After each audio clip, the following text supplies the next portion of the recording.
Dzīve jau mums ir sadalīta pa posmiem, un katrā posmā mums ir savu uzdevumu. Jaunai māmiņai ir pilnīgi citu uzdevumu no tiem, kas varbūt ir šobrīd man. Un es to ļoti labi zinu, jo mums ar Uldi bija iedoti mūsu mazbērni uz 3 dienām. Sākām viss pie skaista galda ar salvetēm. Un tad 3. dienā es biju laimīga, ja man ir laiks dušā ieiet. Šis laiks, ko viņš dara, viņš liek mums novērtēt to mirkli, kas mums ir dots, jo nekas cits jau mums nav.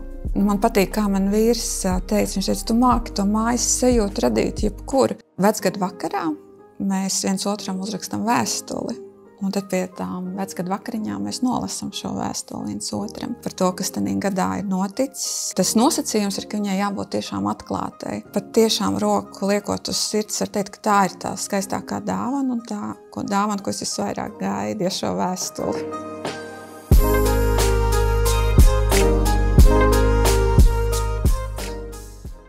Šo raidījuma epizodi mēs filmējam attīstītāju Kāmus projektā Mohopark. Mohopark var lepoties ar mūsdienīgiem, inovatīviem risinājumiem un pārdomātām detaļām, piedāvājot 2 gandrīz nulles enerģijas 12 stāvu dzīvojamās mājas skaistajā meža parkā. Esiet sveicināti, jūs skatāties raidījumu Māmiņas sarunas ar Gunda Grozi. Šodien pie manis viesos brīnišķīga dāma, ļoti iedvesmojoša sieviete, Ola Foundation valdes priekšsēdētāja un dibinātāja Ilze Pīlēna, kā arī 2 bērnu māma. Jā. Sveika, Ilze! Sveiki! Liels paldies, ka atradi laiku šai aizņemtajā ikdienā pirms svētkiem atnākt šeit uz sarunu. Un man jau pirmais gribās tev citēt tevi pašu. Sievietei būt par mammu ir viena no svarīgākajām misijām. Absolūti, jā.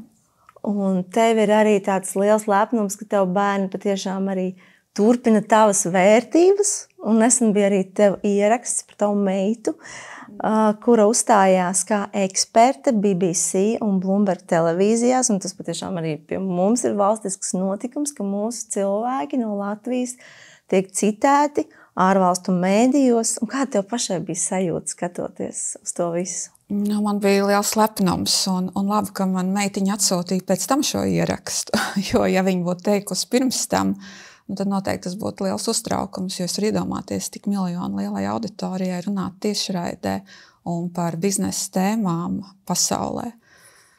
Tur vajag lielu drosmi. Tā kā lepnums, protams, liels lepnums par Agati. Un kā tev ir, tu skaties, un tu abrīno arī, kur viņai tā drosme, lai gan tu pati esi drosmīga un vizionāra bijusi un spērusi tādus arī pārsteidzošus soļus savā biznesa ceļā. Bet tev arī ir abrīna par viņas drosmi? Man ir abrīna, un es absolūti zinu, ka es to nevarētu. Tā kā tas prieks, ka bērni pārauga vecāks šī gadījumā mani, man meita un noteikti arī dēls, kur vēl lielāka laime var būt. Es arī viņiem, kad, man liekas, dzimšanas dienā Agatē rakstīju, viņai nesen bija dzimšanas diena, ka lai sliktenis viņai dod arī to laimi būt tikpat lepnai un priecīgai par saviem bērniem, kā es esmu par savējiem. Tāds bija novēlējums man viņai. Jā, viņa arī ir mamma, un tu jau esi vecmāmiņa, tev ir kopā ar Uldi, tavu vīru Uldi, jums jau 6 mazbērni. 6, jā. Un visus saucat par saviem, un jums ir daudz darbiņa tagad, jā, uz Ziemassvētkiem kā reizi. Katru iepriecināt. Un saki, kā tu atceries to laiku, kad tu tikko kļuvi par mammu, jo tie bija 90. gadi, jā? Jā, Agata piedzima 87. gadā, un piedzima, kad man bija 20 gadi, es vēl studēju universitātē, un atskatoties uz to laiku, man, protams, pašai grūti saprast, kā ar to visu varēja tikt galā, bet es domāju, ka jaunās māmiņas man piekritīs, ka tad, kad tu kļūst par māmiņu, tev kosmos iedod kaut kādu pilnīgi citu jaunu enerģiju, un tā ir tiešām kāda kosmiska enerģija, kas tiek iedot jaunām māmiņām. Un arī vienlaikus tāpat bērni bija mazi, dēliņš vēlāk piedzima, jā? Jā, pēc 4 gadiem. Un tu gāji karjerā, un taču ļoti spilgtā karjerā, jo man arī kolēģis minēja kādreiz par tevi, ka viņa taču ir vadījusi to top mārketingu. Tas ir mežonīgs darbs. Un tops jau bija droši vien mazliet vēlāk, bet lai arī līdz turienai izaugtu, arī bija jāieliek pamati. Jā, bet arī top laikā es arī ieguvu otru izglītību. Es pabeidzu maģistratūru vēl tenī laikā un vēl papildus. Lai gan tas bija pēc top tūlīt, arī vadīju lekcijas par mārketingu turībā. Tā kā viss tas kopā. Un, protams, atskatoties uz to laiku, es nezinu, vai es otrais tā varētu tik daudz, bet jā, šie bērni un tā mīlestība, kas ir apusēji, iedod kaut kādu papildus jaudu. Bet kā tas praktiski notika? Neizdevās jau vienmēr tās vakariņas pagatavot. Vai centies gan tur maksimāli, gan mājās, gan darbā, visu uz to maksimumu, lai nevienam nekas netrūkst? Noteikti, ka neizdevās viss perfekti, un tas, kas jāatcerās arī, ka dzīve jau mums ir sadalīta pa posmiem, un katrā posmā mums ir savu uzdevumu. Jaunai māmiņai ir pilnīgi citu uzdevumu no tiem, kas varbūt ir šobrīd man, un kā es varu veidot šo ikdienu ar skaistām vakariņām. Un es to ļoti labi zinu, jo mums ar Uldi bija iedoti mūsu mazbērni uz 3 dienām. Viņi bija 3 mazbērni, vienam 5 gadi, vienam 3 un 2. Un tad es izbaudīju, ko nozīmē varbūt būt ar maziem bērniem ikdienā, kad protams, sākām viss pie skaista galda ar salvetēm. Un tad 3. dienā es biju laimīga, ja man ir laiks dušā ieiet no rīta, skrienot pakaļ tiem mazuļiem. Tā kā ir jāatcerās, ka katrā dzīves posmā ir savi uzdevumi un savi rituāli. Bet kas tev bija tas izaicinošākais? Tie bija 90. gadi, veidojās valsts, dzima jauni uzņēmumi, parādījās veiksminieki un arī bija tāda iespēju sajūta toreiz. Kā tu to atceries to laiku? Tev paralēli arī ģimene ir un mazi bērni un vienlaikus parādās iespējas un gribas sevi realizēt. Jā, 91. gads, kad tieši atzima mūsu valsts, man bija arī dēliņš piedzimis, tā kā 2 mazi bērni. Un, protams, kad es tenī laikā koncentrējos uz šiem bērniem un bija svarīgi viņiem nodrošināt visu nepieciešamo. Tas laiks bija trauksmains. Es atceros, pat toreiz man bija piedzimis Klaus maziņš un lidoja helikopteru un kaisīja skrejlapiņus un ziņoja, ka veikalos tūlīt nekas nebūs. Un tad bija galvenais sapirkt, lai šiem bērniem būtu iztika. Un tas viss mijās tomēr ar tādu lielu cerību un šī brīvība tika atgūta un šīs jaunās iespējas. Bet, ja mēs runājam par karjeru, tad es domāju par savu dzīvi nekad īstenībā šo vārdu pat nelietoju karjeru, jo tāda apzināta karjeristi, kas izstrādā tur mērķi, un tad nekad neesmu bijusi. Vienmēr man ir bijusi tā laime vienmēr darīt tos darbus, kas man tiešām ir no sirds ļoti patikuši, un jau nav svarīgi. Karjera nav karjera, tu vienkārši dari to, kas tev ļoti gribās, un tad tev arī sanāk tas. Un tad kaut kur tā karjera atskatoties, jā, es viņu varu, protams, salikt biogrāfisku un var saukt par karjeru, bet apzināti nekas tur nav bijis no tā. Nav kalkulēts. Nav kalkulēts, absolūti nav kalkulēts.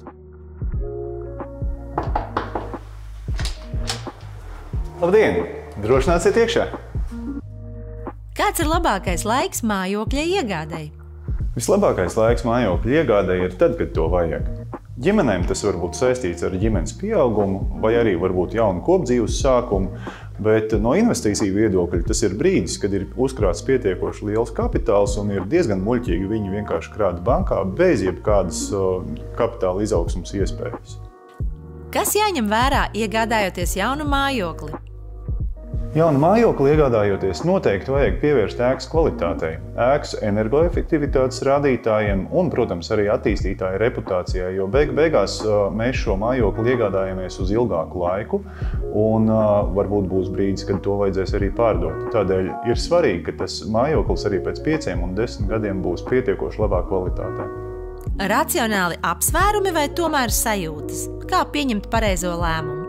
Kā mēs labi zinām, mēs katru pirkumu izdarām emocionāli un pēc tam racionāli mēģinam izskaidrot savus lēmumus. Bet patiesībā ir stāsts par to, ka mums ir katram jābūt komfortā ar sevi, mums ir jāsajūtās konkrētajā mājoklī tā kā mājās, un kas ir ļoti nozīmīgi, ir svarīgi arī pievērst uzmanību, kur šis mājoklis atrodas, jo beigās ikdienā mēs dodamies uz skolu, mēs dodamies uz bērnudārzu, mēs dodamies uz darbu, un ļoti svarīgi ir nezaudēt laiku ceļā. Cik svarīga ir lokācija? Lokācija ir ļoti svarīga. Pirmkārt, mēs katru dienu skatāmies ārā pa logu, un ir svarīgi, ko mēs tur ieraugam. Otrkārt, visam ir jābūt ērti un ātri pieejamam, tā lai viss ir pa rokai. Un beigās ir jābūt arī tai mājas sajūtai, lai izejot ārā, mēs neizējam ārā kaut kur mēs negribam nonākt, bet šī vide mums patīk. Kāpēc izvēlēties tieši attīstītāja Kāmas projektu? Tādēļ, kad Kāmas ir par kvalitāti, mūsu projekta izvēlētās atrašanās vietas ir ļoti ērtas mūsu iedzīvotājiem, un mūsu katrs projekts būs unikāls.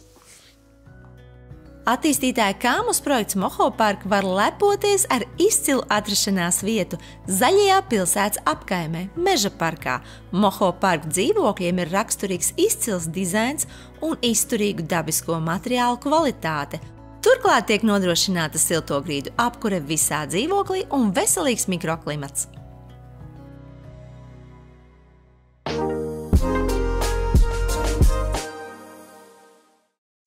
Jā, un es arī domājot par tevi un ko ir izdevies sasniegt un kāda ir šodiena, un ka tu tik daudz sievietes iedvesmo ar savu ne tikai šo skaisto izveidoto tēlu, bet arī darbiem un mērķiem un vērtībām. Es domāju, šī meitene ir piedzimusi Liepājā, ja? Liepājā, jā. Augusi un mācīsies Liepājā, un arī ir uz savas ādas piedzīvojusi padomju laikus. Tā nebija Francija, ja, kur var iedvesmoties no šiem kādiem kultūras, nezinu, piemēriem, ja, un veidot savu personību. Mēs bijām arī tomēr tajā padomju laikā nospiest, un vismaz ar to brīvību 90. gados varēja atgūt kaut kādu sajūtu, ka tu kaut kas var būt, kas tu gribētu būt. Kā tu pati īstenībā esi veidojis šos ceļu, arī neapzināti savu tēlu, savu ceļu, jo kaut ir nonākusi, šis rezultāts mūs iedvesmo, tā gribas teikt. Paldies. Jā, es varētu teikt, ka tas ir vairāk neapzināti un soli pa solim. Soli pa solim vērojot, es esmu tāda liela vērotāja, man patīk vērot gan cilvēkus, gan procesus, vienmēr kaut kur aizceļojot, man patīk skatīties, kā tas notiek. Es atceros pirmie ārzem ceļojumi man bija uz Stokholmu un bija tā laime paviesoties tur kādas zviedru mājās un skatīties, kā viņi servē vakariņas un kā tas viss tur notiek. Un tas viss bija tik interesanti. Tagad atceroties, liekas smieklīgi, jo tā ir mūsu ikdiena skaisti pasniegt vakariņas, bet toreiz tas viss bija jauns. Un tā es esmu gājusi pa dzīvi, vērojot, skatoties, atlasot, kas man patīk, ko es integrēju savā dzīvē. Un kā stils un gaume veidojas arī tā pakāpeniski, no sākuma skatoties ārvalstu zīmolus, žurnālus. Kā tas veidojas? Vai ir, teiksim, tā, ka atskatoties bildes pirms 20 gadiem, liekas, Ilze, ko tu tur uzvilki? Nu, tieši tā. Es domāju, ko es domāju tajā brīdī? Jo tajā brīdī jau tas likās skaisti. Ja? Tā kā es esmu pilnīgi visam tam gājusi cauri. Bet tādā dzīves posmā, kurā es esmu, es domāju, tādā dzīves posmā jau ir jāsaprot tās vērtības, ja, kas tev piestāv, kā tu sevi, nezinu, nes. Jā. Un es saprotu, ka arī tie lielie pagriezieni ir bijuši. Viens ir ģimenes veidošana, otrs arī bija tāda šķiršanās, un tad bija atkal tāds cits izrāviens ar visu vīnu studiju, ja tā var izteikties. Jā, tā dzīve ir sadalīta pa posmiem. Jā. Tā ir. Es gribēju arī tieši pateikt par šo vīnu studiju, ka tur es jūs pamanīju, es kā žurnālisti arī, kur, protams, skatās, kādi cilvēki interesanti, es jūs ļoti pamanīju vīnu studijā, kā saimnieci, un tad arī jūs, man šķiet, kļuvāt publiskāki. Tā varētu būt? Tā varētu būt, jo vīnu studija, tas ir publiska vieta, un tā publicitāte jau nāk līdz kaut kā loģiskā veidā. Vīnu studija, kuru tu izveidoji, Nu, tā bija patiešām kulta vieta. Un es jau minēju aizkulisēs, ka tā galvenā vērtība tur bija atmosfēra, kas tika patiesībā tā kā veidot pateicoties cilvēkiem, kas tur strādāja, īpašniekiem, vadītājiem, kas uzskatīja, kā ir jāapkalpo. Vienmēr tur bija smaids un vieglums. Tāds dzīves vieglums. Varēja arī kādā pauzē darba dunā aiziet un uzsūkt to enerģiju, kā tev šķiet, ka ok, ejam tālāk. Ja? Un kā pašai bija toreiz veidot to visu? Bija skaidra tā emocionālā vīzija, ko mēs gribam te ielikt? Jā, bija skaidra tā emocionālā vīzija, jo mēs gribējām, kā vispār radās tā ideja. Mēs gribējām radīt vietu, kur mums pašiem patīk uzturēties. Un tad jau viss top skaidrs. Ja tu radi vietu, kur tu gribi pats uzturēties, tu dari visu, lai tu tur gribētu uzturēties. Un tā tas arī pāriet uz pārējiem klientiem un viesiem. Tik vienkārši. Un pret Vīnu studiju, lai gan, protams, to var saukt kā biznesa produktu, jo visnotaļ veiksmīgi, ļoti veiksmīgi.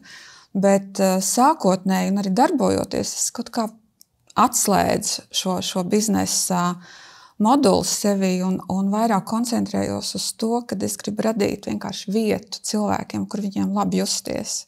Un tas sastāv no 1000 mazām niansītēm, jo smarža, gaisma, krāsa, darbinieki tevs pieminētie. Es pati katru darbinieku izvēlējos un veidojam to komandu. Ļoti daudz strādāju ar šo komandu. Veidojam gan dažādas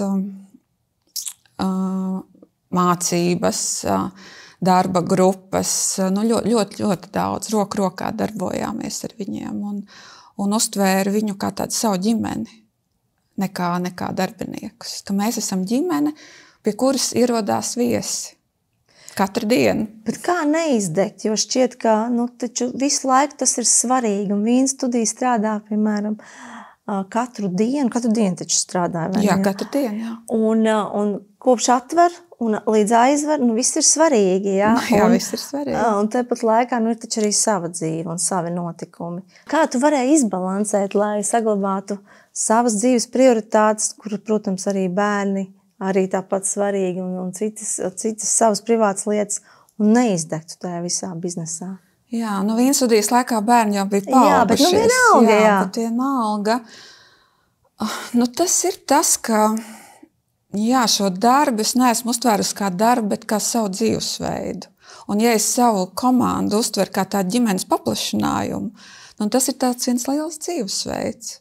Bet kā neizdegt, ir jau dažādi paņēmieni, kā to darīt. Varbūt, ka pat kaut kādos brīžos es arī esmu bijusi tuvu šai izdegšanai, jo darbs ar komandu, ar cilvēkiem jau paņem vislielāko enerģiju. Es domāju, to jebkurš uzņēmējs pateiks, un ka tā ir. Un tu vari radīt lietas labas tikai tad, ja tev ir šī labā komanda. Jo viens jau, kas tu esi viens, jā, tu tikai kopā iedvesmojot cilvēkus vari radīt. Jā, un kas ir arī interesanti, ka tu iegāji šai nozarē, tev taču nebija ēdināšanas vai restorānu vai kaut kā tādas iepriekšējās pieredzes. Nē, man nebija, un tagad atskatoties uz atpakaļ, kad mēs jau varam pāanalizēt to laiku, es domāju, ka tā bija priekšrocība, jo tas nozīmē, ka man nebija nekādi nozares stereotipi. Es varēju būt brīva tanī savā rīcībā un tanī savā izpausmē, un tiešām darīt no tās otras puses, kā es kā klients vēlētos, lai man tur sagaida, apkalpo, piedāvā un tā tālāk. Un tas ir iedrošinoši, jo bieži vien jau tā saka, ka ēdināšanas, vispār šis restorāna biznesa, bāri un viss šis sektors, ja tev nav pieredzes, tu tur ļoti ātri nogrimsi, ja, ka tev jāzina, kā tas viss notiek. Šis ir piemērs, ka var arī mesties ūdenī un riskēt. Jā, bet tā pieredze varbūt ir vajadzīga no otras puses. Ja, tāpēc varbūt to nevar ļoti jauns cilvēks jau uzreiz kaut ko tādu radīt, jo ir vajadzīga šī pieredze no šīs klientu puses. Ceļojot, ejot, skatoties, vērtējot. Pilnīgi atceros, kā mēs ar Uldi esam vērtējuši. Vienreiz bijām Barcelonā un vērtējām 2 restorānus, kas atradās pilnīgi identiskā vietā, viens otram blakus. Vizuāli ātri uzmetot acis, abi pilnīgi identiski. Viens pilns, viens tukšs.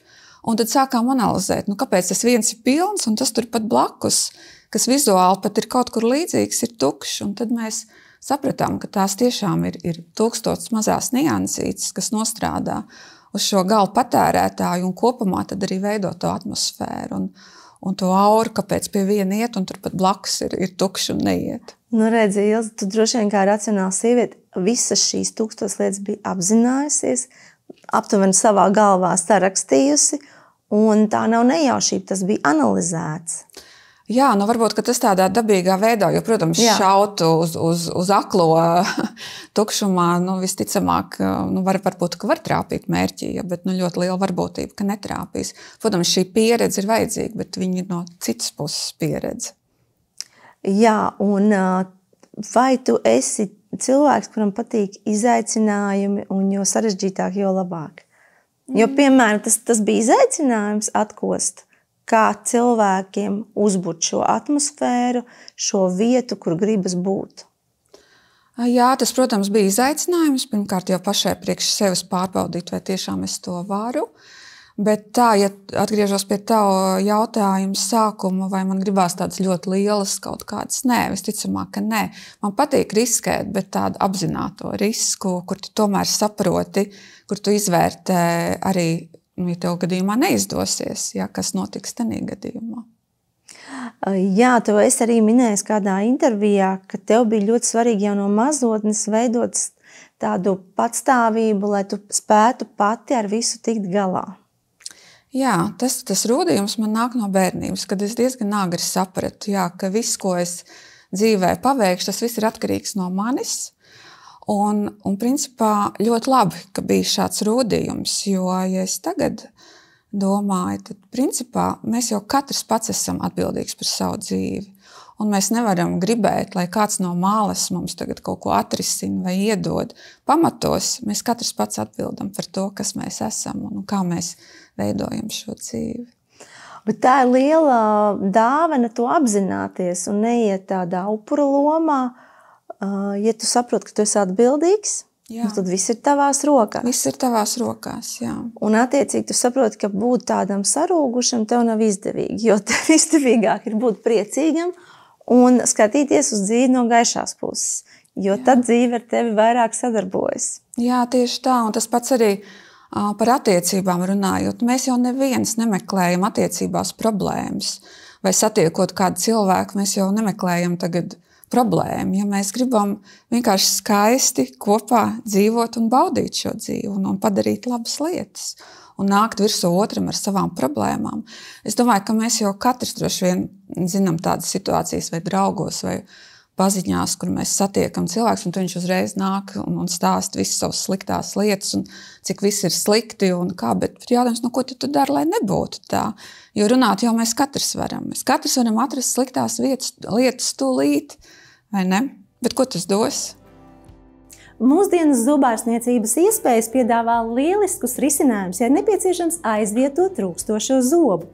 Kas ir zobu implanti un kāda ir to ieguvuma? Par to es jautāšu speciālistam. Implants ir visdabiskākais veids, kā aizvietot trūkstošos zobus. Mūsdienās ar zobu trūkumu nevajag sadzīvot, tīpaši ilgstoši sadzīvot, jo ar laiku notiek vairākas lietas, kas varētu traucēt implanta ievietošanai vēlāk. Piemēram, ja ilgstoši trūks zobs, tad blakus zobi sāk sagāzties un rezorbēties, uzsukties kauls. Un līdz ar to tas var padarīt implanta ievietošanu turpmāk daudz sarežģītāku. Šodien ļoti plašas iespējas aizvietot trūkstošo zobu, gan arī atjaunot mākslīgo kaulu, kas agrāk, pieņemsim, bija diezgan sarežģīta procedūra. Šobrīd mēs to varam veikt gandrīz 20-30 minūtes un norisinās maksimālajā komfortā. Īpaši bailīgiem pacientiem mēs varam piedāvāt implantāciju narkoze, anesteziologa uzraudzību. Līdz ar to padarīt visu procesu supermaigu. Mūsdienīgie materiāli nodrošina maksimālu komfortu pacientam un ļauj justies ar implantu zobiem tāpat kā ar saviem. Pats pirmais solis ir nākt uz konsultāciju, un mēs noteikti piemeklēsim vispiemērotāko risinājumu tieši jums. Dental Art ir zobārstniecības klīnika Rīgas centrā, kas piedāvā augstākās klases zobārstniecības pakalpojumus ar individuālu pieeju katram pacientam.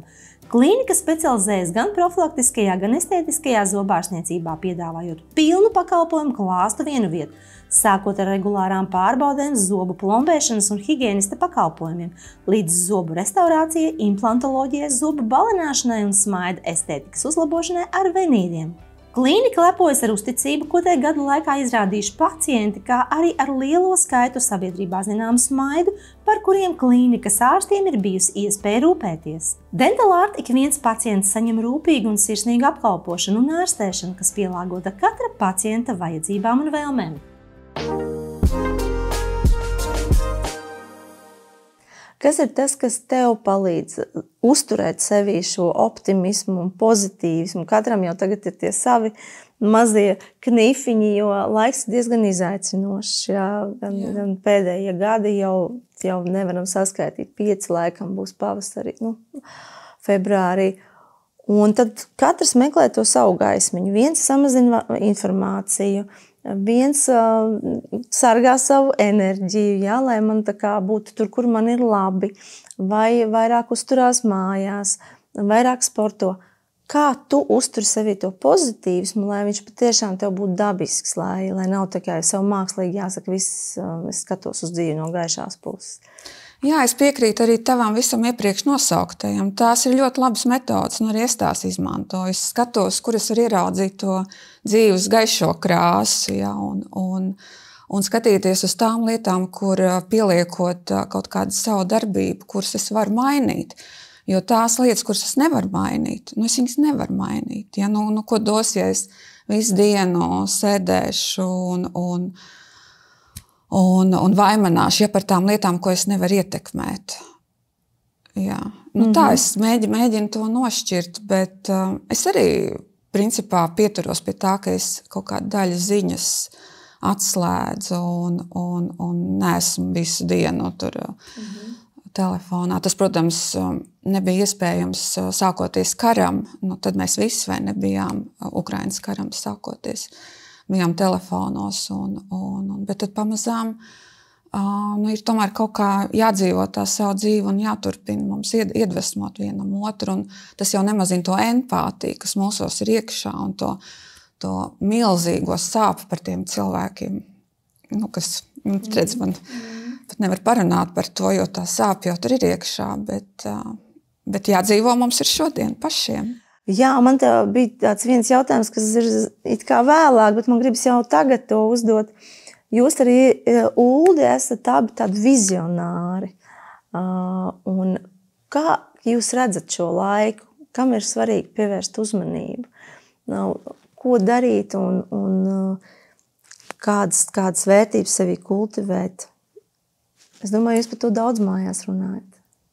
Jā, protams, ka mēs runājam, un protams, ka šis laiks ir ārkārtīgi sarežģīts, bet šis laiks, ko viņš dara, viņš liek mums novērtēt to mirkli, kas mums ir dots, jo nekas cits jau mums nav, vai ne? Ir tikai šis mirklis, kuru mēs varam izdzīvot, vai tādā veidā, vai tādā, un tā ir tā mūsu atbildība, un tā ir arī varbūt atbilde par olu, ko mēs darām. Neko citu jau es savā dzīvē tādu vērtīgāku nevar izdarīt, kā tikai radīt to vidi ap sevi un cerībā, ka tas kādu iedvesmo. Un ja tas kādu iedvesmo, tad tas ir tas gandarījums par to paveikto. Jā, es atceros, ka bija šī ziņa par to, ka taps šis Ola Foundation, tas izskanēja ārkārtīgi skaisti, ambiciozi, un tā bija ļoti, ļoti skaista vīzija. Un viesojoties jau pirmajā reizē Olā, man šķiet neticām, ko jūs esat panākuši, izdarījuši, jo šī vieta patiešām ir tāda, kur var tapt tāds dvēselisks piedzīvojums, gan arhitektūra, gan kultūra, gan cilvēki sanākšana kopā. Un tas arī ir liels uzdevums ielikt tur to dvēseli, jo nepietiek mājas, vajag to dvēseli. Un tas ir tavs uzdevums, likt to dvēseli iekšā. Interjers ir vākt kopā arī to savu saimi vai tos māksliniekus un pasākumus, notikumus. Jo katrs šis pasākums, kas notiek olā, ir īpašs. Un kā tu izlolo šos notikumus? Varbūt, ka tādā vienā vārdā to var atbildēt, ka šī cilvēka mīlestība ir. Ja, tas ir tas, ka tu gribi radīt svētkus sev un cilvēkiem apkārt. Tad tu visu dari, lai tas būtu.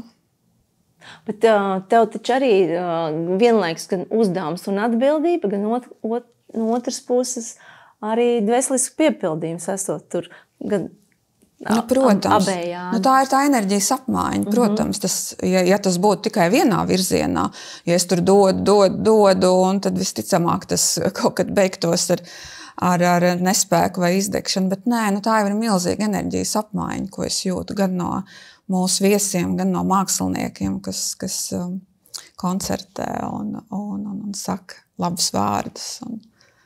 Un kā notiek radošais darbs pie nākotnes programmas? Vai tur ir tavas ambīcijas, vai uzrunā tevi cilvēki no malas? Kā tu veido šo programmu? Pirmām kārtām mēs ar Uldi esam uzlikuši tādu sietu tiem pasākumiem, kas var notikt olā. Un viņiem ir jāatbild uz 3 šiem jautājumiem. Labais, skaistais, gudrais. Ja viņi atbild tikai uz vienu šo jautājumu, tas tikai skaisti, tas nederēs.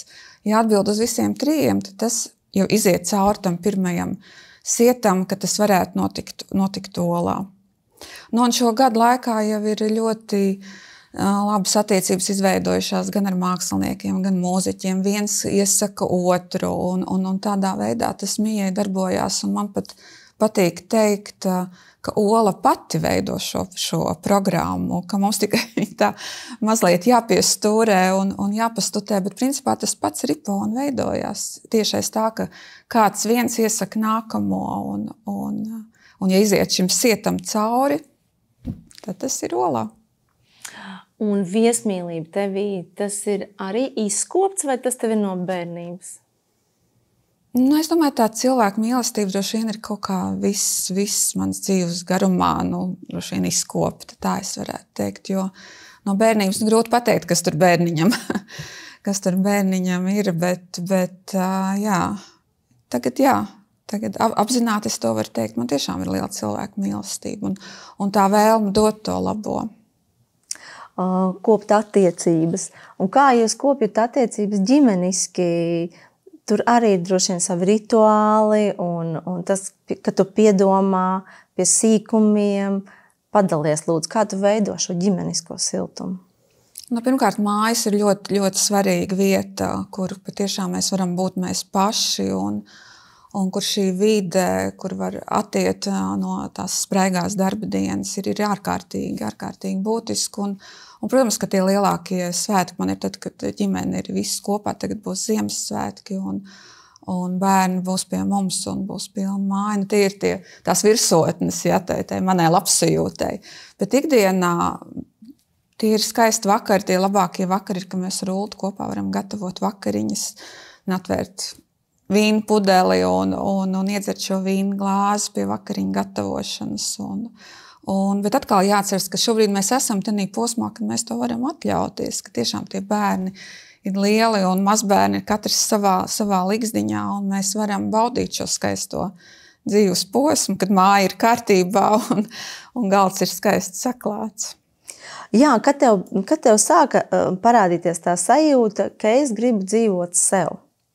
Es saprotu, ka diezgan ilgi tu dzīvoji, lai būtu viss izdarīts, lai bērniem viss būtu labi, un tad bija jāveido tas fokus, ka es gribu arī baudīt, es gribu dzīvot sev, es gribu iestīties sevī, kas mani interesē vairāk, un vienkārši varbūt tās ieklausīties, atvērties jaunam ceļam.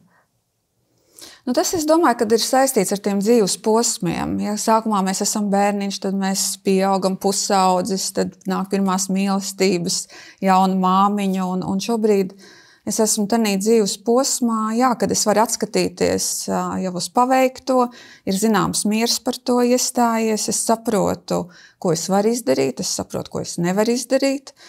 Un tādā veidā tas dod zinām mieru no tā paveiktā un dod šo laiku vairāk pievērsties sev un tām savām sajūtām. Bet es nevarētu teikt, ka es to būtu arī aizmirsusi kaut kādos agrākos posmos. Tas ir bijis balanss, man liekas, visu mūžu garumā, ja tomēr nepazaudēt sevi tanī visā. Jā, un pirms vīna studijas bija arī ļoti divi nopietni amati tev. Tas bija gan top mārketings, ko tu vadīji, veikals Tops. Jā, es tieši sāku strādāt tajā brīdī, kad vēl nebija top, bet mans uzdevums bija izveidot, apvienot šos dažādos veikalus, apvienot vienā zīmolā. Un tad manā laikā arī es izveidoju kopā ar komandu, protams, kas tajā laikā ar mani strādāja. Mēs izveidojām šo top zīmolu. Mazais nav lielais. Salīdzinot ar pieaugušo, uz vienu ķermeņa kilogramu bērnam nepieciešams 5,5 reizes vairāk D vitamīna, 3 reizes vairāk dzels, 2,5 reizes vairāk neaizstājamo taukskābju. Vairāk aptekla.lv.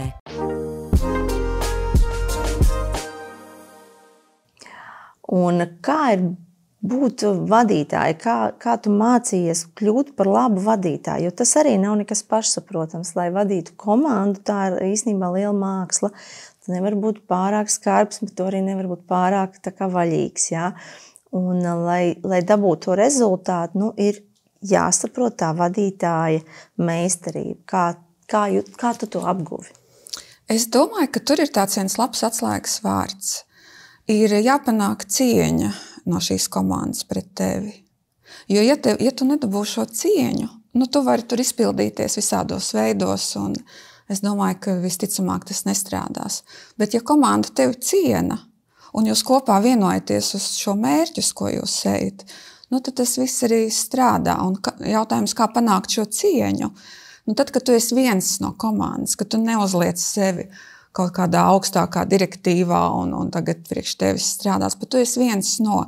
Man nekad nav bijusi problēma iet kopā strādāt, iekārtot plauktus, pārkārtot plauktus vai kopā domāt vai piedalīties kaut kādos brīžos, kad ir kaut kāds pīķas stundas, iet palīgā komandai pat viss vienkāršākos darbus darīt. Nekad nav bijusi problēma. Un tādā veidā tu iemanto šo cieņu, ka tu esi viens no. Un tādā brīdī, kad tev ir cieņa, tad tu vari arī ar šo komandu skaisti strādāt. Un kā bija ar tiem pirmajiem izaicinājumiem, kad ir jāizsaka kritika, kad citreiz ir jāatlaiž darbinieks? Cik tas ir bijis grūti, sarežģīti? Pateikt kritiku, es neteiktu, ka tas ir ļoti grūti, jo svarīgākais ir tad, kad tu pasaki šo kritiku, nepazemot šo cilvēku, nepazemot viņu kā personību. Pirmām kārtām arī iedziļināties, kāpēc tur ir kaut kas noticis, dēļ kā man šī kritika ir jāizsaka, kādi šie apstākļi ir bijuši. Un tad, kad tu esi iepazinusies ar šiem apstākļiem, tad tu vari runāt ar šo cilvēku normālā cilvēku valodā, ne jau kā tagad kaut kā tur pazemojot vai audzinot, bet mēģinot saprast, kāpēc gadījās tā, kā gadījās. Un tad principā nav problēma arī izteikt kritiku, un tādā veidā tu arī iemanto cieņu pret šo cilvēku, jo tu ar viņu runā kā līdzīgs ar līdzīgu, un ir ļoti kaut kam jānotiek, lai viņš otrreiz kaut ko tādu izdarītu, visticamāk, ka nē. Bet atlaist darbinieku, arī, protams, tas ir viens no vadītāju visnepatīkamākajiem un grūtākajiem momentiem, bet arī jāatcerās, ir svarīgi nepazemot šo cilvēku, izskaidrot viņam šos apstākļus un vajadzības gadījumā viņam tad pat palīdzēt uz to nākamo soli, kā viņam tur pēkšņi nejusties kā izmestam no laivas. Bet kurš no periodiem jums pašai bija tas lielākais rūdījums, kad bija jāmācās ļoti intensīvi apgūt jaunas prasmes un arī tāds savs psiholoģiski varbūt arī sarežģīt. Tieši šajā izaugsmes ceļā karjerā, ja mēs to saucam par karjeru. Es domāju, ka katrs jauns projekts vai izaicinājums, viņš jau nāk ar kaut kādu jaunu, vai nedrošību. Galvenais neļauties tām savām bailēm. neļauties bailēm, jo tās bailes jau ir tās, kas mūs vai ne dzentenīs stūrī un saka, nu vai tev tiešām to vajag. Jā. Un ko tad tu saki sev, ja tās bailes ir, bet tāpat ir jādara? Nu, jāizvērtē riski. Nu, kas notiks tad, ja notiks kaut kas ne tā, kā tu esi ieplānojis. Ja tu saproti, ka nekas tur, nezinu, ārkārtējs nevar notikt, nu, tad tu vienkārši ej un dari un dari visu, lai tu izdarītu to. Jā. Pastāv tāds stereotips, ka sieviete biznesā tas ir arī zināmā mērā maina raksturu, tu nevari būt tik sievišķīga, tik maiga. Nu, tev izdodās savienot gan to šarmu, gan arī to tomēr biznesa tvērienu. Vai tam ir nepieciešama īpaša māksla, vai to pie tā esi piedomājusi, vai atkal tas ir tā dabiski izveidojies? Nu, teiksim, ja mēs runājam tīri par biznesu, tad man tiešām nepatīk šis iedalījums vīrieši, sievietes, jo tenī brīdī, kad tu esi biznesā, tev ir jābūt profesionālim. Un izmantot kādas instrumentus sievišķos vai vīrišķos, manuprāt, tas nav profesionāli. Līdz ar to es vienmēr esmu kaut kādā ziņā to atslēgusi, un man nekad arī nav traucējis tas. Pat nevar iedomāties tādas kaut kādas gadījumus, ka man varētu būt traucējis, ka es esmu sieviete vai es esmu izmantojuši šo situāciju. Es sākus raudāt kaut kādos momentos vai savādāk. Bet tad jau tās ir arī tāds stingrs raksturs, jo tomēr tā biznesa vide mēdz būt arī diezgan skarba. Raksturam jābūt. Jā, protams. Jā. Parunāsim par svētku svinēšanu un mājas interjera un veidošanu. Kur tu ņem to iedvesmu? Vai tev ir kādi savi favorīti kanāli? Vai tas ir arī braucot ceļojumos? Teiksim, tagad Ziemassvētki. Tev noteikti jau viss ir gatavs. Olā ir gatavs, mājās vēl top tās idejas, bet man liekas, tās idejas viņas jau nāk no jebkurienes. Un tur jau arī nevajag kaut ko pārmērīgi. Skaista atmosfēra var radīt ar pļavas ziediem salasītiem. Kad aizbrauc uz savu vecpiebalgas lauku māju, mums tur nav vēl iekopts dārs, jo viss tas ir procesā. Līdz ar to nav dāras puķis, ko salasīt. Es aizēju pļavā salas smilgas un vēl kaut ko ielieku, un ir tā sajūta. Ja? Tā kā tas nav saistīts, ka tur vajag kaut ko vienmēr kaut ko ārkārtēju. Man patīk, kā man vīrs teica, viņš teica, tu māki to mājas sajūtu radīt jebkur. Un tas man kompliments ļoti patīk, jo arī kaut kur aizbraucot uz viesnīcā, kādā pilsētā, man arī patīk radīt tenī viesnīcas numurā to mājas sajūtu. Un vai nopirkt ziedus turpat tuvākajā ziedu veikalā vai tirciņā, vai aizdedzināt kādu svecīti, vai nolikt kādu grāmatu mīļu, un tie mazie paņēmieni. Ar viņiem ātri var radīt to vidu omulīgu. Un patīk, ka vīrs to novērtēja. Mīļās mammas, mēs zinām, cik svarīga ir patīkama un ērta iepirkšanās. Un, protams, katrai no mums ir savi iepirkšanās paradumi un triki. Šodien mēs ar kaimiņiem esam atbraukuši jauno veikalu. Parasti iepērks mans vīrs, tāpēc es tā mazāk zinu, bet mēs šodien esam izcēruši uz akciju gan dekorācijas, gan ko zeķītē ielikt meitiņai, gan ēdamais ikri lasis, viss mums ir šodien ieķerts. Jā, es cenšos iepirkties pēc iespējas praktiskāk, kas iepriekš sagatavoju sarakstu, un tad dodos uz veikalu, zinot precīzi, kas man ir nepieciešams. Es cenšos iet uz sarakstu, bet tas nevienmēr nenostrādā, jo mazais ir līdzi, un viņam savu pusi ir, kad aizmestās, un tad atkal tas veikals tik un tā. Cenšos sekot arī līdzi budžetam, bet bieži vien jau uz emocijām iepērkos. Cevišķi esmu izsalkusi, tad groziņš pildās ātrāk. Bet tad, kad ir mazie līdzi, tad es saprotu, ka tas ir vairāk emocionāls process. Es saprotu, ka arī viņi ir jāradina pie iepirkšanās. Un ja man vienai tas sanāk daudz ātrāk, daudz praktiskāk, ekonomiskāk, tad, ja ir mazie līdzi, tad, tas sanāk tā. Ar bērniem mazāk eju uz veikalu. Viņai nepatīk nākt līdzi. Viņa labprāt izvēlētos tad palikt mājās vai mašīnā. Man vieglāk vienai. Jā, rotaļlietas ir svarīgi. Tas vismaz viņus kādu laiciņu bišķi tā kā nomierina. Viņš jau no rotaļlietu pastaigās, un es varu tur savējos pirkumus atkal izdarīt. Jā, rotaļlietas, jā. Ļoti ērti ir piebraukšana, ļoti laba lokācija, gan ar mašīnu mums atbraukt, gan ar kājām, gan ar velosipēdu atbraukt. Lielupē atklāts jauns Maxima tirdzniecības centrs, kura vietējie iedzīvotāji un pilsētas viesi var ērti un izdevīgi iegādāties gan ikdienā nepieciešamās preces, gan plašu citu produktu klāstu. Papildus tirdzniecības centrā darbu uzsāks arī citi nomnieki, piedāvājot dažādus pakalpojumus un preces, piemēram, Given Latvija, Lāči un optikas salons Metropole. Bez tam klientiem šeit pieejams naudas izņemšanas bankomāts Citadele un Smart Post pakalpojumi. Lai Jūrmalā būtu vēl ilgtspējīgāka vide un tīrāks gaiss, pie jaunā tirdzniecības centra iestādīti vairāk nekā 800 ilgadīgi augi. Nāciet un izbaudiet ērtu un patīkamu iepirkšanos! Kā tad veidojās tās tradīcijas? Katru vakaru jums ir uzklāts galds un jūs gatavojat? Nē, tas jau arī nevar būt kā tāds pienākums vai noteikti tas nav katru vakaru, jo ir dažādi vakari un protams, kad ir spraigas darba dienas, kuras ieilgst, bet lielākoties, jā, tas galds ir skaisti uzklāts, bet tas jau arī neprasa nekādu apgrotinājumu. Tu uzliec skaists šķīvis, skaists salvets un aizdedzina svets un tev skaitās skaisti uzklāts galds. Tu arī dalies ar saviem skaistajiem mirkļiem Instagram un ļoti lielu esi guvusi publikas atzinību, jo daudz jau dalās, bet tev īpaši izdodās.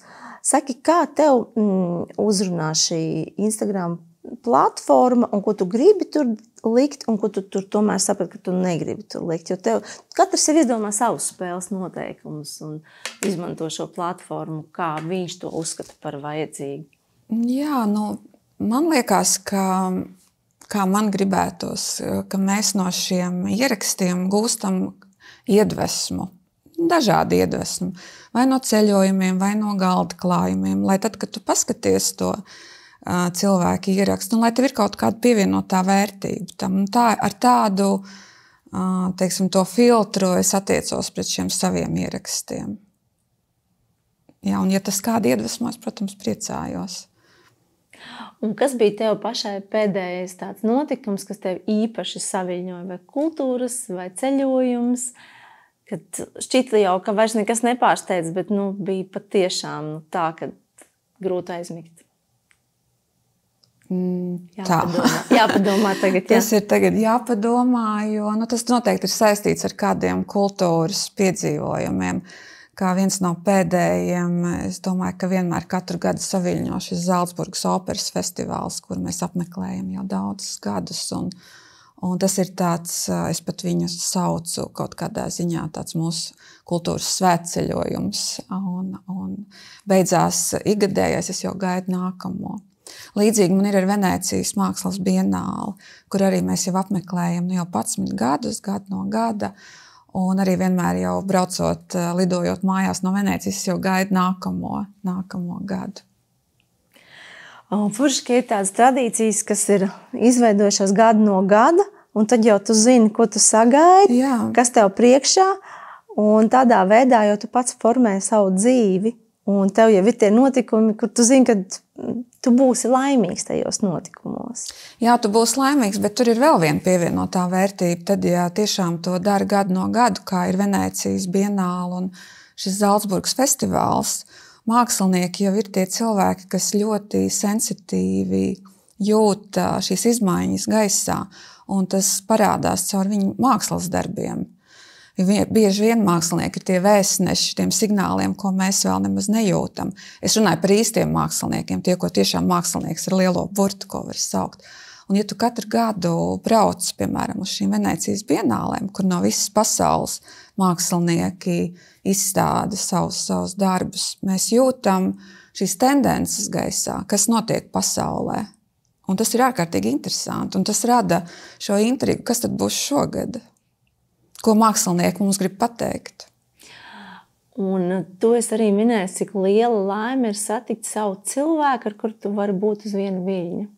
Un jūs ar Uldi baudat šo dzīvi kopā, gan sarunās, gan piedzīvojumos. Un ir tā pateicības sajūta katru dienu ka man ir šis cilvēks. Katru dienu, katru minūti. Jā, es esmu pateicīga tiešām liktenim, jā, par viņu. Jo varētu domāt, ka tā nevar notikt. Ir sevišķi, ja tev ir bijusi jau sava ģimene un ir šķiršanās, un tas šķiet, ko tad es satikšu vēl? Vai es satikšu to cilvēku, jo prasības taču aug, vai ne? Vai ne? Kā ir ar tām prasībām? Nē, protams, mums katram ir kādi kritēriji, vai ne, kādu mēs šo cilvēku vēlamies redzēt blakus. Bet arī jāpaskatās uz sevi, ko es varu dot šim cilvēkam. Jā, un tā kā es sarunas sākumā minēju, mēs jau neviens nemeklējam problēmas tenī otrajā. Mēs gribam apvienoties skaistai, baudpilnai dzīvei. Un ja tā ir, tu dod tam otram to labāko, viņš tev dod pretī to labāko. Kopā sanāk? Divreiz labāk. Divreiz labāk. Un tā uz to jāskatās. Un ja tas nav attiecībās, tad ir jāskatās, kāpēc tas nav un kā to veidot savādāk, kur tu pats esi vainīgs, varbūt kā tev sevi ir jāizmaina, lai tas otrs atvērtos. Jo mums jau tas otrs jāatver. Un šī dzīves posmā, kurā es esmu, absolūti saprotu, ka mēs nedrīkstam to otru mainīt. Mums nav tiesības to darīt, jo katrs jau mēs nākam ar savu uzdevumu, ar savu dzīvi.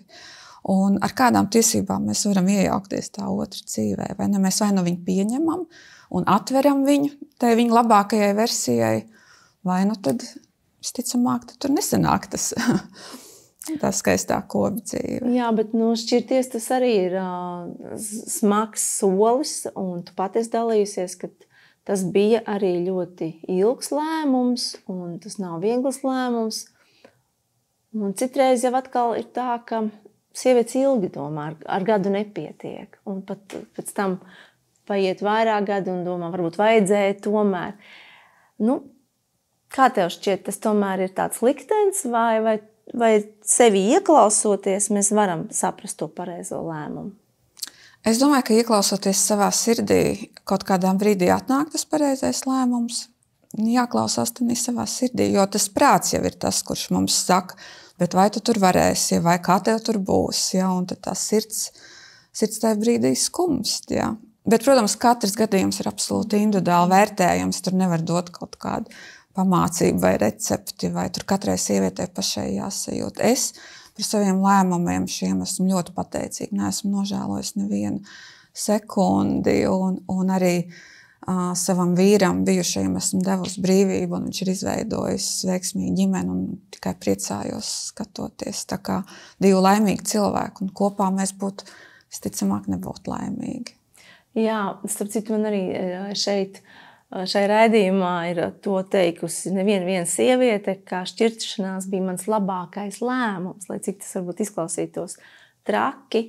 Tajā brīdī, kad ir liels pārmaiņas, tas ir arī treniņš savai iekšējai sajūtai, vai es spēšu tikt galā, vai man pietiks spēka, resursu. Tev vienmēr ir bijusi tā pārliecība, lai kas, būs nauda, nebūs nauda, apstākļi tādi, citādi, es tikšu galā. Jā, līdz kaut kādam līmenim, par cik jau tiešām tādā bērnībā, kad es sapratu, ka viss ir atkarīgs no manis un kā es veidošu savu dzīvi, tā arī būs. Es sapratu, ka galīgi pagrimt jau, tad es nezinu, kam ir jānotiek. Ja man ir profesija un spējas un paldies Dievam veselība, man taču ir jāmāk sevi pašai nodrošināt, ja gadījumā neizkrīt, ja tā laimīgā loterijas loze vai kā mēs to saucam. Man liekas, ka ir katrai sievietei vienalga, lai ko viņa darītu, tomēr ir jābūt šai pārliecībai, ka viņa var izdzīvot pati. Jā. Un tad tas iedod to drošības sajūtu kaut kādā ziņā. Bet es vēlreiz saku, es negribu nekādas dot pamācības vai pamācības. Tur pilnīgi katrai pašai jāsajūt. Mazais nav lielais. Salīdzinot ar pieaugušo, uz vienu ķermeņa kilogramu bērnam nepieciešams 5,5 reizes vairāk D vitamīna, 3 reizes vairāk dzelzs, 2,5 reizes vairāk neaizstājamo augstskābju. Vairāk aptekla.lv. Un kādas tev ir attiecības ar meitu? Vai jūs kā draudzenes varat parunāt, vai viņa arī uzdot tev šos sieviešu jautājumus par kādām situācijām, bet tomēr vairāk mātes meitas attiecības, jo vizuāli jūs kā māsas izskatāties. Jā, paldies. Jā.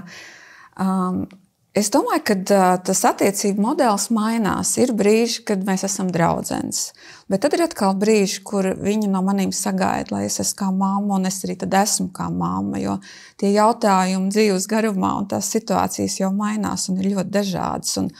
Un man liekas, ka katram bērnam tomēr vajag šo sajūtu, neatkarīgi no tā, cik viņš ir pieaudzis, ka viņam ir šī mamma un tētis, pie kura viņš var jebkurā dzīves situācijā saņemt šo atbalstu, ja viņam tas būs vajadzīgs, tādu morālu atbalstu. Un man liekas, ka tas man ir izdevies gan ar meitu Agatu, gan ar dēlu Klāvu, ka viņiem, manuprāt, ir šī sajūta, ka viņi var nākt pie manis ar jebkuru jautājumu, un viņi vienmēr saņems šo atbalstu. Un tāpat laikā arī jāatcerās, ka mēs jau arī nedrīkstam ierobežot šos bērnus, mums viņiem jādod brīvību, jo katrs ir ieradies kā savu atsevišķu personību šai pasaulē. Es noteikti atbalstu šo teoriju, ka nevis vecāki izvēlas bērnus, bet bērni izvēlas vecākus. Un, protams, ka mēs bērniem iedodam kaut kādu ģenētisko līniju, ja viņi ir līdzīgi mums izskatā, viņi pārņem kādas sociālās manieres no mums, bet kā personība. Viņš katrs ir ieradies kā savu personību ar savu dzīves uzdevumu. Un mēs kā vecāki nedrīkstam viņus ierobežot vai uzlikt to savu vēlamo modeli, kā mums gribētos redzēt šos bērnus. Mums jāļauj viņiem atraisīties, bet atstājot šo sajūtu, ka mēs esam tas drošais balsts un tas drošais pamats, pie kā viņi vienmēr varēs saņemt to siltumu un to mīlestību. Tavi bērni ir izauguši par talantīgiem, profesionāliem cilvēkiem, dēls vada uzņēmumu. Meita arī ir ļoti profesionāla. Padalies, meitai bija finanšu uzņēmums? Jā, meita savu karjeru sāka pēc universitātes beigšanas Vārvikā. Viņa strādāja Morgan Stanley bankā, kur izturēja milzīgu konkursu. Tad viņa dzīvoja Londonā, bet tad, kad sāka veidot savu ģimeni, tad pārcēlās uz Stokholmu, jo viņai vīrs ir zviedrs, ar kuru viņa arī iepazinās savā Vārvikas universitātē. Un šobrīd viņi ir kopā ar 4 partneriem izveidojuši investīciju fondu, kurš ir kļuvis par lielāko šo fondu Eiropā. Un viņi izskata dažādus startup uzņēmumus, kuriem tātad piešķirt šīs investīcijas. Bet startup uzņēmums, tie, kas ir ļoti atbildīgi pret vidi, sociāli atbildīgi, tātad viņiem ir šis filtrs uzlikts, ja, ka viņi atbalsta tikai ilgtspējīgus un tādus uzņēmumus. Un par šīm investīcijām, nākotnes startupiem jūs ar meitu arī varat runāt vienā valodā? Tur laikam nesanāks tā īsti vienā valodā, bet man ir ārkārtīgi interesanti, kur viņi stāst šo pieredzi, un es vairāk esmu klausītājs nekā diskusijas līdzdalībnieks. Un tas ir patīkami, jo tādā veidā jau mēs bagātinam vienu otru. Un kas ir tie principi, ko tu ievēroji audzinot savus bērnus? Es domāju, ka tas galvenais princips ir atcerēties, ka tas mazais bērniņš, viņš jau ir tas vērotājs mums blakus. Jā, un mēs, protams, viņam varam mācīt dažādas lietas, bet ja mēs paši ar savu piemēru to nerādīsim vai darīsim pilnīgi savādāk, kā mēs viņam tur to gudrību mācām, tad tas nestrādās. Jo man liekas, ka tie mazie bērniņi ir kā tādas mazas švamītes, ja, kas visu uzsūc un visu vēro. Es tagad to novēroju arī pie saviem mazbērniņiem, kur viņš man atcerās kaut kādas lietas, ko es esmu pirms gada teikusi, ko es jau sen esmu aizmirsus, bet viņš atcerās to. Tas nozīmē, cik ļoti spēcīgi šie bērni uztver pieaugušos. Un tā kā tas galvenais, manuprāt, mācīšanās modelis ir jādzīvot tam bērnam līdzi, skatīties un mācīties no mūsu piemēra. Būt piemēram, jā? Jā, atcerieties, ka tas mazais bērniņš tev vēro. Jā. Protams, ka mēs nevaram būt perfekti visās situācijās, un tam bērnam jau ir jāredz dažādas tās situācijas, arī tādas, kur mēs neesam vienmēr visu varoši un visu zinoši, jo tas arī ir ideāli un perfekti, un tas nebūs patiesi.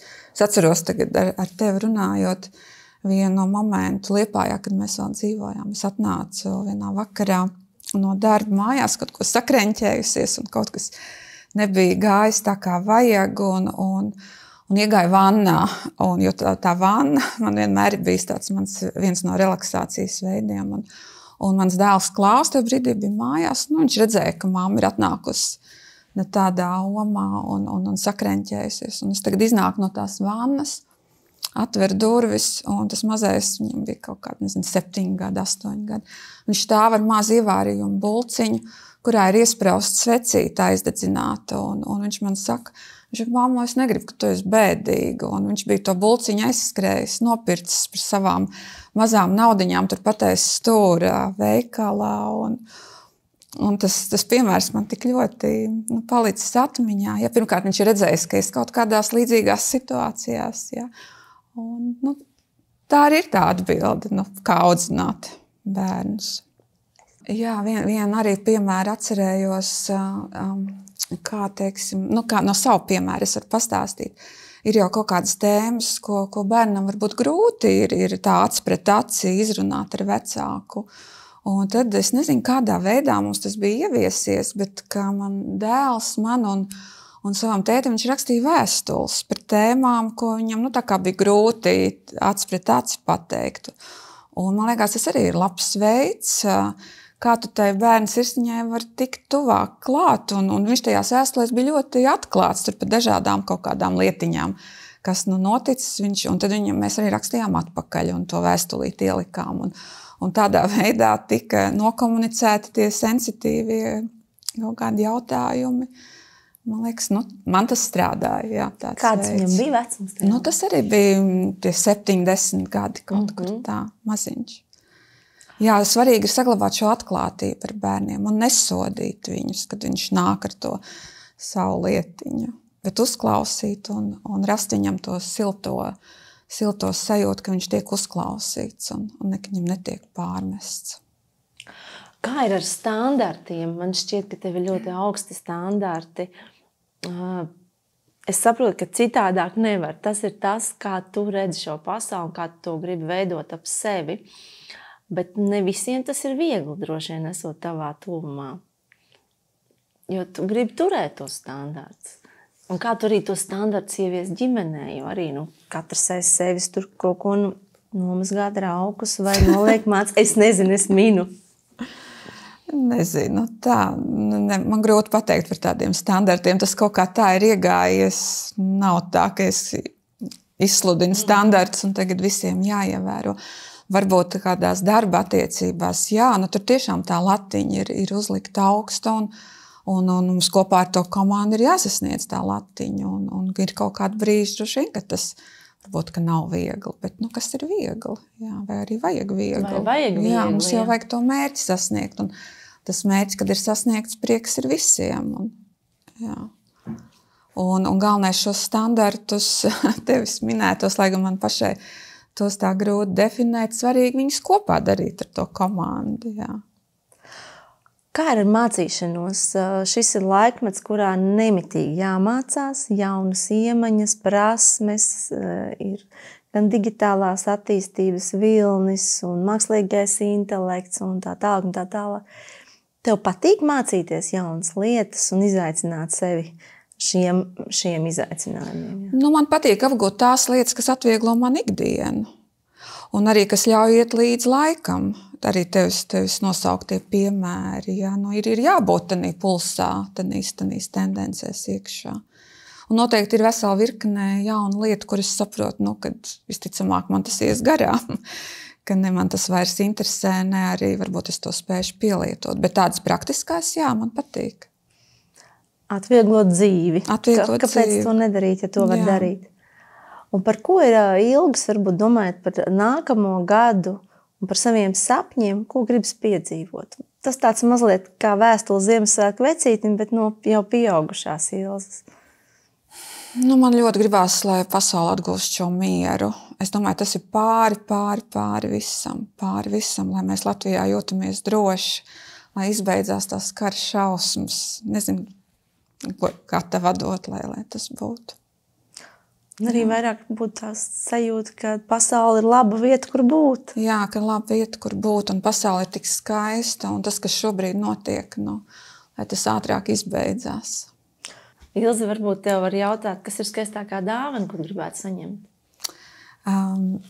Es arī esmu tagad jau tādā dzīves posmā, kad ļoti novērtēju tās lietas, ko par naudu nevar nopirkt. Un varu pastāstīt vienkārši, kāda mums ir ļoti skaista tradīcija ar Uldi, ka jau vecgadu vakarā mēs viens otram uzrakstam vēstuli.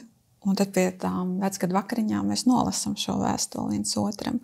Un tai vēstulē ir jābūt atklātai par to, kas tajā gadā ir noticis, labie brīži, varbūt kaut ko arī, ko gribās pamainīt. Bet tas nosacījums ir, ka viņai jābūt tiešām atklātai.